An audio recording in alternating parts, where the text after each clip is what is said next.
छत्रपती संभाजीनगर येथील औरंगाबाद जिल्हा मध्यवर्ती सहकारी बँक लिमिटेडच्या निवडणुकीत पैठणचे आमदार विलासबापू भुमरे यांची बिनविरोध निवड झाली आहे। प्राथमिक कृषी पतपुरवठा विविध कार्यकारी सेवा सहकारी संस्था मतदारसंघातून त्यांनी उमेदवारी अर्ज दाखल केला होता। त्यांच्या विरोधात कोणत्याही उमेदवाराने अर्ज दाखल न केल्याने त्यांची संचालकपदी बिनविरोध निवड निश्चित झाली आहे। या निवडीमुळे शिवसेना पदाधिकारी आणि कार्यकर्त्यांमध्ये उत्साहाचं वातावरण निर्माण झालं असून विविध ठिकाणी आनंदोत्सव साजरा करण्यात आला। औरंगाबाद जिल्हा मध्यवर्ती सहकारी बँक लिमिटेड छत्रपती संभाजीनगरच्या निवडणुकीत पैठणचे आमदार विलासबापू भुमरे यांची संचालकपदी बिनविरोध निवड झाली आहे। प्राथमिक कृषी पतपुरवठा विविध कार्यकारी सेवा सहकारी संस्था मतदारसंघातून त्यांनी उमेदवारी अर्ज दाखल केला होता। त्यांच्या विरोधात अन्य कोणत्याही उमेदवाराने अर्ज न भरल्याने त्यांची निवड बिनविरोध झाली। भुमरे यांच्या निवडीची घोषणा होताच शिवसेना पदाधिकारी आणि कार्यकर्त्यांनी जल्लोष करत आनंद व्यक्त केला। यावेळी कार्यकर्त्यांनी आमदार भुमरे यांचे अभिनंदन करून पुढील कार्यकाळासाठी शुभेच्छा दिल्या। त्यांच्या नेतृत्वाखाली सहकार क्षेत्र अधिक मजबूत होईल आणि शेतकरी तसेच सभासदांच्या हिताचे निर्णय घेतले जातील असा विश्वास पदाधिकाऱ्यांनी व्यक्त केला। आज जिल्हा मध्यवर्ती बँकेचा उमेदवारी अर्ज दाखल करण्याची लास्ट दिवस त्या ठिकाणी आज होता। या ठिकाणी आज दुपारी 1:30 वाजता आम्ही त्या ठिकाणी उमेदवारी अर्ज दाखल केला आणि 3 वाजेच्या नंतर DDR साहेबांशी त्या ठिकाणी संवाद साधला किंवा किती फॉर्म कोणत्या मतदारसंघातून आले आणि पैठण विविध कार्यकारी सोसायटीतून त्या ठिकाणी माझा उमेदवारी अर्ज मी दाखल केला होता। त्या ठिकाणून कोणाचा उमेदवारी अर्ज त्या ठिकाणी दाखल झाला नाही। माझी आज बिनविरोध त्या ठिकाणी जिल्हा मध्यवर्ती बँकेतून निवड झाली। मी खरं तर नाथ महाराजांच्या आशीर्वादाने, संत ज्ञानेश्वर महाराजांच्या आशीर्वादाने आणि सर्व मतदारांच्या आशीर्वादाने आज ही माझी या ठिकाणी बिनविरोध निवड झाली। मी खरं तर या ठिकाणी मनापासून धन्यवाद व्यक्त करेल।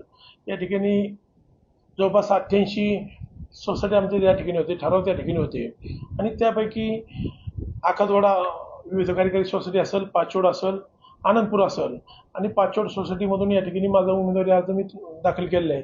पण या ठिकाणी सूचक म्हणून आखातवाडीचे आमच्या मस्केताई असतील, अनुमोदक या ठिकाणी आनंदपूरचे आमचे नामदेव खरात असतील, यांनी या ठिकाणी माझं नाव सुचवलं, मला सूचक सुचवलं, अनुमोदक दिलं। त्याबद्दल मी या दोन्ही सोसायटीचे मनापासून आभार व्यक्त करेल। तर त्यांनी या ठिकाणी शेतकऱ्याच्या दृष्टिकोनातून महत्त्वाकांक्षी असलेली जिल्हा मध्यवर्ती बँक या ठिकाणी प्रतिनिधित्व करण्यासाठी त्या ठिकाणी मला संधी दिली। या दोन्ही सोसायटीचे सर्व मतदाराचे या ठिकाणी मी मनापासून आभार व्यक्त करेल।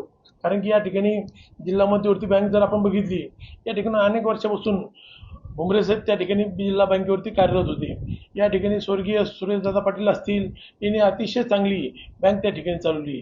निश्चित आज या ठिकाणी छत्रपती संभाजीनगरचे खासदार म्हणून भुमरे साहेब आहे आणि भुमरे साहेब हे केंद्राच्या सहकार समितीवरती आहे आणि भुमरे साहेबांच्या माध्यमातून या जिल्हा मध्यवर्ती बँकेला आपल्याला कसा फायदा करून घेता येईल हा निश्चित त्यासाठी आम्ही प्रयत्नशील राहू।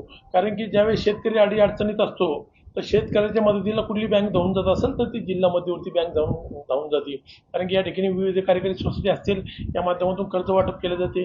निश्चित आज आपण जर बघितलं, या ठिकाणी राज्याचे मुख्यमंत्री देवेंद्रजी फडणवीस साहेब असतील, उपमुख्यमंत्री एकनाथजी शिंदे साहेब असतील, उपमुख्यमंत्री सुनीताताई वहिनी पवार असतील, यांच्या माध्यमातून सहकार मंत्री बाबासाहेब पाटील असतील, निश्चित या ठिकाणी आमचे जिल्ह्याचे पालकमंत्री संजयजी शिरसाट साहेब असतील, खासदार भुमरे साहेब असतील, आमचे नेते मार्गदर्शक अब्दुल सत्तार साहेब असतील, आमचे सर्व आमदार असतील, यांच्या माध्यमातून या ठिकाणी महायुतीचा पॅनल आम्ही करायचं ठरलं आहे। कारण की या ठिकाणी सर्व तिन्ही नेत्यांनी आम्हाला आदेशित केलं होतं की आपल्या जिल्हा मध्यवर्ती बँक ही महायुतीच्या पॅनलमध्ये लढायची आहे। या आपल्या चॅनलच्या माध्यमातून माझी विनंती राहील महाविकास आघाडीच्या सर्व नेत्यांना की आपण राजकीय जोडे बाजूला ठेवून ही शेतकऱ्याची बँक आहे आणि या बँकेसाठी शेतकऱ्यासाठी आपण या बँकेमध्ये एकत्र आलो पाहिजे आणि ही संस्था बिनविरोध कशी होईल यासाठी आपण सर्वांनी प्रयत्न केला पाहिजे।